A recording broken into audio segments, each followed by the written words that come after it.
Assalamualaikum warahmatullahi wabarakatuh. Kembali bersama saya Handayani Suminar Indrati dalam seri pendidikan anak usia dini di Raudatul Atfal. Kali ini bahasan kita adalah tentang pengembangan pendidikan agama Islam di Raudatul Atfal. Teman-teman guru tercinta di seluruh Indonesia, mari kita sama-sama berdiskusi tentang bagaimana sih pengembangan PAI di RA. Tentu saja kita akan teringat tentang KMA 792 yang di dalamnya ada juknis pengembangan PAI RA.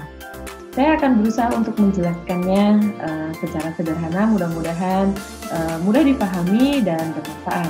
Amin, amin ya rabbal alamin. Yuk deh, kita mulai diskusi tentang pengembangan pendidikan agama Islam di Raudatul Atfal. Ini dia. Mudah-mudahan kita semuanya yang berada di RA semakin bangga dengan RA-nya dan kita memiliki madrasah yang hebat dan bermartabat. Amin, amin, sesuai dengan slogannya. Teman-teman semua, guru RA di seluruh Indonesia yang berbahagia,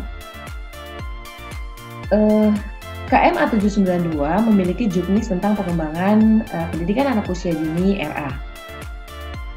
Dilatar belakangi agar setiap anak RA di seluruh Indonesia yang kita layani mendapatkan pengalaman yang bermutu tentang proses belajar mengajar terkait pendidikan agama Islam. Dan di sini RA memang menitik beratkan aspek perkembangan anak, transformasi dan internalisasi nilai-nilai spiritual keislaman. Jadi memang sudah terintegrasi nilai-nilai spiritual keislaman pada semua aspek perkembangan yang ada di Raudatul Atfal. Dan di sini tentu saja kita merasa bangga ya sebagai pengelola RA karena kita menjadi bagian penting di negara tercinta ini membentuk karakter cikal bakal pemimpin bangsa ini dengan nilai-nilai keislaman yang baik. Amin. Dan RA juga adalah lembaga pendidikan anak usia dini yang menjadi embrio bagi generasi selanjutnya agar mereka ketika memimpin bangsa ini nanti sudah memiliki nilai-nilai keislaman yang baik, ya, sehingga kita lebih percaya diri bahwa ke depan Indonesia akan jauh lebih baik karena kita sudah memiliki generasi calon pemimpin yang memiliki nilai-nilai keislaman yang baik. Amin, amin ya rabbal alamin. Baik, tujuannya dibuat pengembangan PAI RA ini adalah agar menjadi acuan bagi pendidikan RA untuk bisa mengembangkan PAI-nya di lembaganya masing-masing, tentu saja dengan ciri khas keislaman dan ciri khas kearifan lokalnya masing-masing, sesuai dengan layanan usia yang dilayani pada lembaga Bapak Ibu sekalian, ya, ayah bunda sekalian. Baik, landasannya tentu saja kita ketahui bersama, landasannya tentu Al-Quran dan hadis Nabi, kita tidak pernah keluar dari sana. Kemudian dikuatkan juga dengan Undang-Undang Dasar 1945 yang memang menjamin kemerdekaan warga negaranya untuk beragama, ya, dan melaksanakan peribadatan sesuai dengan agamanya masing-masing. Kemudian Undang-Undang Sisdiknas, ya, tentang pembentukan karakter yang utuh dan unggul. Dan kemudian juga di sini KMA 792 tahun 2018 yang ditandatangani oleh Dirjen Pendis, ya. Dan secara psikologis tentu saja kita ingin mengoptimalkan, ya. Di sana ada juga optimalisasi pendidikan anak usia dini sesuai layanan yang kita berikan, dan juga secara sosiologis di dalam pengembangan PAI ini sangat memperhatikan kebutuhan sosial anak. Kita tidak pernah melupakan tentang karakteristik kurikulum RA. Jadi pada saat kita mengembangkan pembelajaran fisik motorik, seni, dan semuanya, kita pasti memperhatikan aspek-aspek ini, gitu ya. Termasuk ketika kita melakukan pengembangan pendidikan agama Islam. Apa saja sih karakteristiknya nih? Yang pertama, ya, yang pertama biasanya yang paling penting, ya, berlandaskan nilai-nilai Islami. Jadi ciri khas RA memang berlandaskan nilai-nilai Islami. Jadi ketika kita mendesain pasti langsung terpikir tentang nilai-nilai keislaman yang akan kita tanamkan dan kita integrasikan di dalamnya. Kemudian ada kekhasan lembaga dengan kearifan lokal sesuai dengan wilayah Indonesia yang sangat kaya senusantara ini. Kemudian memperhatikan aspek perkembangan anak sesuai dengan fase-fase perkembangan atau usia yang kita layani. Kemudian di sini penting sekali membangun kekuatan akidah bagi anak usia dini dan juga akhlakul karimah. Kemudian memperhatikan nilai dasar hidup berbangsa dan bernegara agar mereka juga cinta pada tanah airnya. Nah, kalau kita lihat lagi, PA itu apa sih? Pendidikan agama Islam. Iya, pendidikan agama Islam itu apa sih?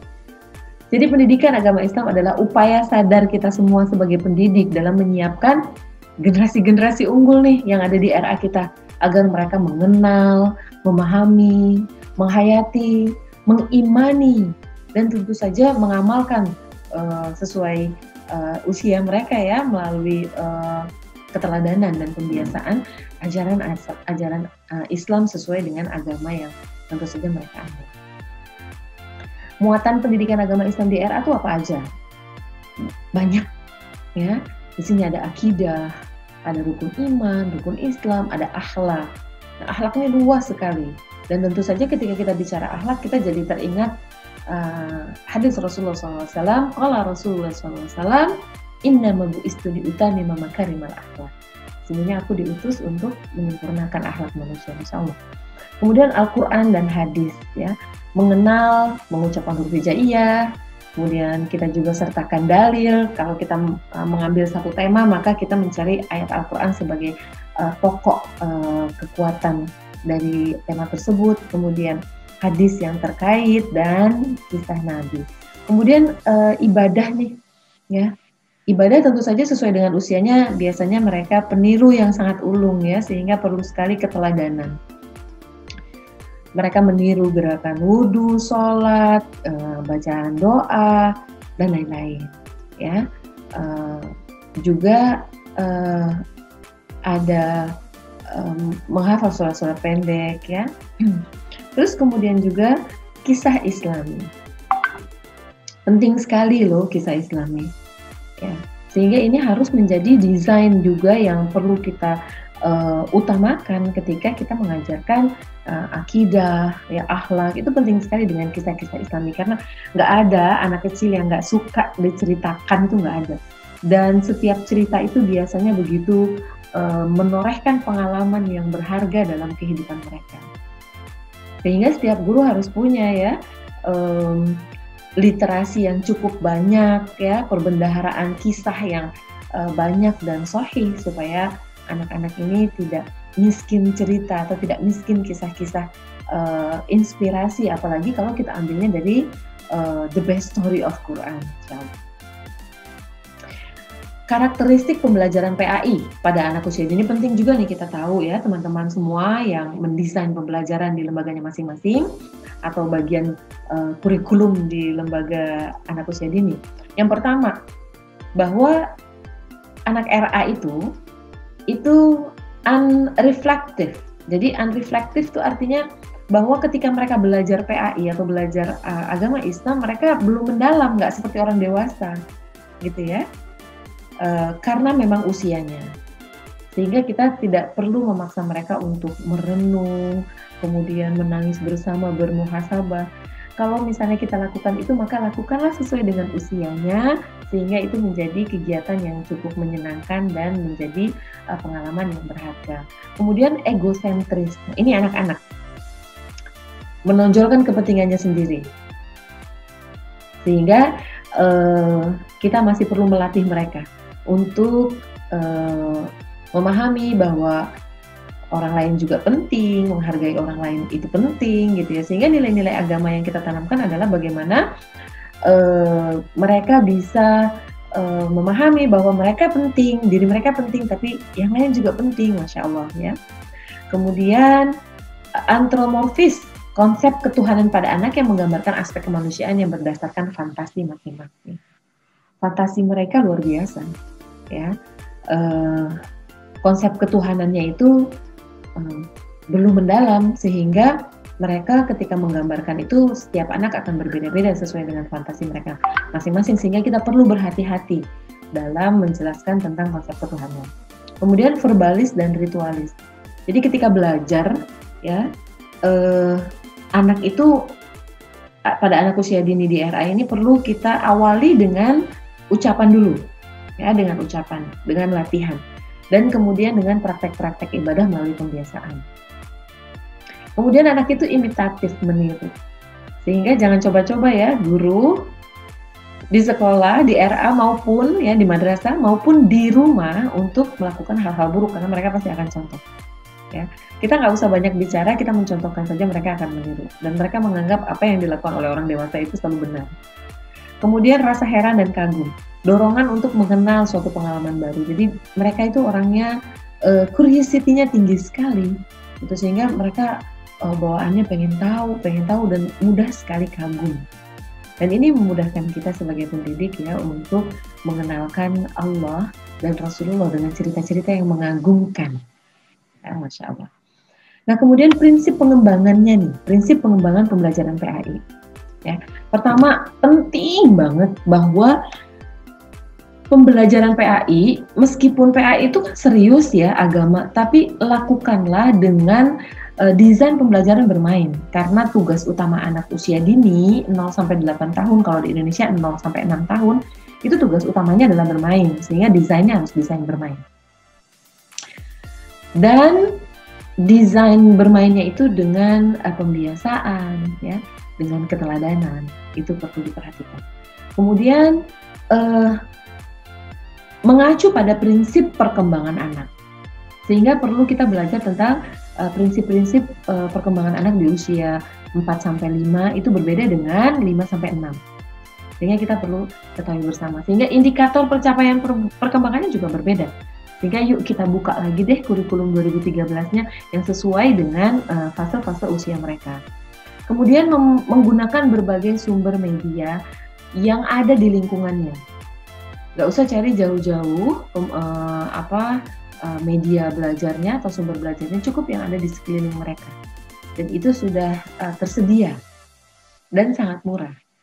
Kemudian di sini penyediaan lingkungan yang mendukung proses pengembangan pembelajaran. Artinya meskipun di lingkungannya itu sudah ada dan tersedia, kita perlu juga untuk merekayasa lingkungan tersebut. Kemudian pengembangan kecakapan hidup anak, life skill. Penting sekali pembelajaran agama berdasarkan pembiasaan kehidupan sehari-hari anak.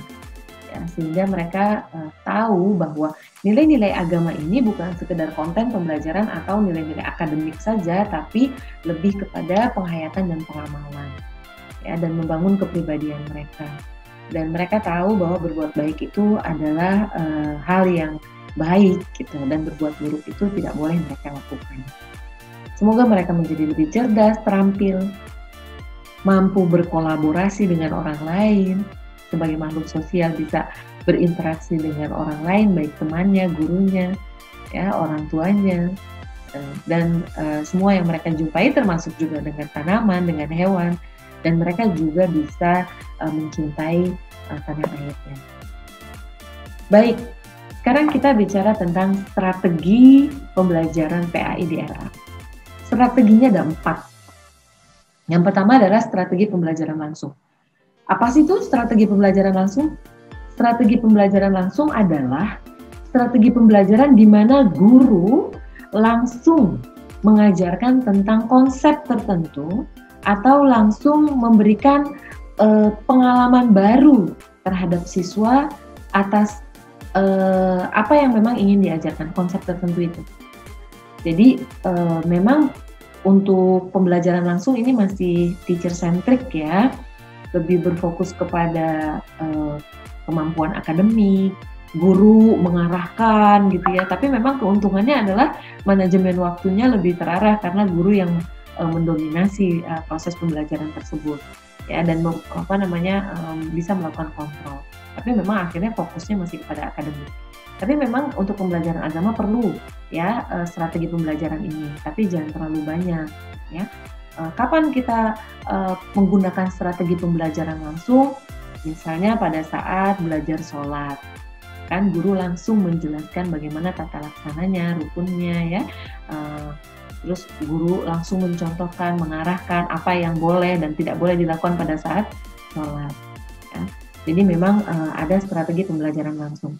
Kemudian ada strategi pembelajaran tidak langsung. Strategi pembelajaran tidak langsung ini mungkin kalau sederhananya kita kenal inquiry learning ya, atau bagaimana anak memperoleh informasi atau mendapatkan pengalaman berdasarkan belajar mandiri mereka. Jadi mereka menemukan sendiri, mereka mencoba sendiri, mereka mengobservasi sendiri. Keuntungannya adalah memang akhirnya mereka biasanya jadi lebih mendalam gitu ya, lebih deep gitu, dan nanti long term memory mereka mengingatnya. Ya. Tapi memang kekurangannya ini waktunya sangat panjang, tidak terukur waktu pembelajarannya kalau inquiry. Ya, tapi memang di sini guru mendorong siswa untuk mereka bisa aktif, kemudian mereka bisa mencari informasi dan inquiry atau pembelajaran tidak langsung ini hanya sebagai pendekatan dalam pembelajaran. Ya. Untuk online ini bagus banget ya, karena memang anak akhirnya bisa menggunakan ruang belajar mandiri. Kemudian yang ketiga adalah strategi pembelajaran interaktif. Apa sih strategi pembelajaran interaktif? Nah, kalau kita kenal dengan cooperative learning, kolaboratif learning, maka akan teringat nih, oh interaktif berarti pembelajaran di mana anak melakukan interaksi baik antara guru dengan siswa, siswa dengan siswa, siswa dengan pembelajaran itu sendiri gitu ya. Sehingga terjadi komunikasi yang sangat aktif. Ada timbal balik, misalnya contohnya kegiatan diskusi, kegiatan kelompok. Di sini akan terlihat ya bahwa dalam kegiatan interaktif ini terbangun minat belajar anak ya, terus merangsang keingintahuan anak, dan kita juga bisa melihat feedback yang mereka sampaikan gitu karena sifatnya diskusi. Ya. Mungkin kalau untuk yang kegiatan interaktif ini contohnya misalnya ketika kita punya proyek gitu ya, proyek sedekah. Gimana ya, siapa yang perlu kita sedekahkan, bagaimana perasaanmu ketika bersedekah, kita bisa sedekah dengan cara apa saja, nah, itu bisa dengan cara interaktif. Ya. Terus kemudian strategi pembelajaran empirik. Nah, apa lagi nih empirik ya? Empirik tentu saja artinya empirik itu adalah pengalaman, sehingga strategi pembelajaran empirik bisa kita sebut juga sebagai experiential learning gitu ya, atau pembelajaran berdasarkan pengalaman. Di sini yang paling penting adalah partisipasi aktif dari anak untuk mendapatkan pengalaman-pengalaman yang baik, pengalaman-pengalaman bermutu dan berkualitas ketika belajar pendidikan agama Islam ini. Kemudian mereka bisa berpikir kritis gitu ya. Dan juga mereka bisa menganalisa. Ini kegiatannya apa ya kalau yang empirik ini? Ini praktek langsung, demonstrasi, misalnya nih kita belajar tentang hadis. Qala Rasulullah sallallahu alaihi wasallam, tabassumuka fi wajhi akhika shadaqah. Senyummu di hadapan saudaramu adalah sedekah. Kemudian kita praktek langsung ya, kita kasih tugas kepada anak di rumah. Yuk hari ini kita tersenyum kepada orang-orang di sekeliling, nanti pada saat sapa sore atau keesokan harinya Bu Guru akan sapa kalian lagi dan akan bertanya bagaimana perasaan kalian ketika kalian tersenyum pada orang lain dan bagaimana sikap orang ketika melihat kalian tersenyum dan seterusnya. Jadi mereka mengalami sendiri apa yang mereka sedang pelajari. Ya, Masya Allah. Itu strategi pembelajarannya. Nah, kalau evaluasinya gimana evaluasinya? Sama aja dengan pembelajaran lainnya. Sama dengan ketika kita mengembangkan fisik motorik, mengembangkan bahasa, kognitif, sosial emosional, dan seni. Sama aja. Ya, checklist, catatan anekdot, praktek langsung, penugasan, hasil karya, performance, ya sama aja. Ya. Dan alat, nah ini alat peraga, sumber belajar, alat bantu, apa aja yang bisa kita gunakan yang tadi disebut sebagai alat atau sumber belajar yang dekat dengan anak, mudah, murah gitu ya, tapi kita perlu juga untuk menyiapkan lingkungan, mendesain ya. Nah di sini yang pertama adalah keluarga dan warga madrasah. Ini adalah sumber belajar mereka yang pertama dan utama. Jadi apalagi untuk online learning ya, contoh mereka langsung adalah ayahnya, bundanya, kakaknya gitu ya, om, tantenya, kakek, neneknya. Dan itu bisa kita jadikan sebagai contoh konkret sehingga anak bisa mengimitasi dari apa atau meniru ya dari apa yang dilakukan oleh keluarganya. Kemudian video kisah Islami, tutorial yang bisa disiapkan oleh guru, buku kisah nabi-nabi, kisah fable ya atau kisah tentang binatang di dalam Al-Qur'an, kisah tentang Nabi Muhammad SAW. Ini banyak sekali. Kita bisa browsing, kita bisa siapkan buku, bisa kita jadikan kegiatan tugas ya, bahwa setiap orang tua perlu menyiapkan buku Islami di rumahnya atau kita pinjamkan dari perpustakaan RA gitu ya. Kalau kisah fable ini pasti menarik ya. Kita bisa lakukan parenting dulu buat orang tua. Kita berkisah dulu, guru berkisah pada orang tua, nanti orang tua yang akan mengisahkan kepada anak gitu. Atau bisa juga dengan kisah yang sudah divideokan ya, kisah bu guru yang sudah divideokan. Kisah fable ini kisah tentang binatang. Apa aja sih binatang yang ada dalam Al-Quran? Siapa yang tahu? Yang tahu tulis ya di komen. Nanti ada giveaway dari saya. Tapi jangan lupa taruh alamatnya. Oke. Kemudian perlengkapan sholat, kotak infak ya. Dan kalau misalnya di sekolah ada kotak infak, di rumah gimana? Kita bisa siapkan celengan. Atau mereka bisa diminta untuk membuat kotak infak sendiri dan kita buat gerakan infak one day one coin atau gerakan infak subuh dan sebagainya. Uangnya nanti dikemanain? Bisa mereka sendiri yang menyalurkan atau mereka kumpulkan di RA kita dan bisa kita jadikan kegiatan sedekah nanti di RA atau bisa juga untuk hadiah mereka sehingga kita bisa buat program gamification atau bintang-bintang yang bisa mereka raih dan bintangnya bisa kita tukar hadiah ya. Dan uangnya dari infak mereka. Kemudian aneka kartu, tempat ibadah. Jadi bisa juga anak-anak untuk diajak mendatangi tempat ibadah. Kalau pandemi gini gimana?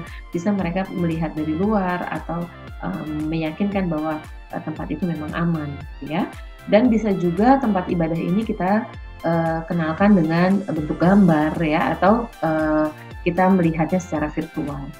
Kemudian modul, nah ini modul penting banget kalau untuk online ya, baik modul Al-Quran, modul macam-macam nih ya dari praktek ibadah dengan modul ya. Jadi mereka sudah lakukan atau tidak dengan diary Quran dengan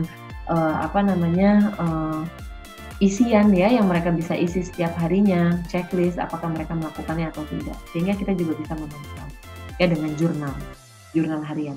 Kemudian dengan berbagai permainan, ada ular tangga Islami, puzzle rumah ibadah dan lain-lain dan itu bisa dilakukan pakai Zoom ya, gamesnya pakai PPT. Terus kemudian ada display kelas sesuai dengan tema Hari Besar Agama itu kalau offline. Kalau online gimana? Ya bu gurunya cari background ya yang berhubungan dengan temanya pada saat itu. Baik, terima kasih banyak teman-teman. Semoga bermanfaat. Kalau ada pertanyaan boleh tulis di komen. Dan sampai jumpa di seri berikutnya yang tentu saja tidak kalah menarik. Dan ditunggu video-video lainnya dan saya sangat senang pada hari ini. Semoga di tahun baru ini kita lebih semangat dari sebelumnya. Terima kasih banyak. Wassalamualaikum warahmatullahi wabarakatuh. Selamat berkarya.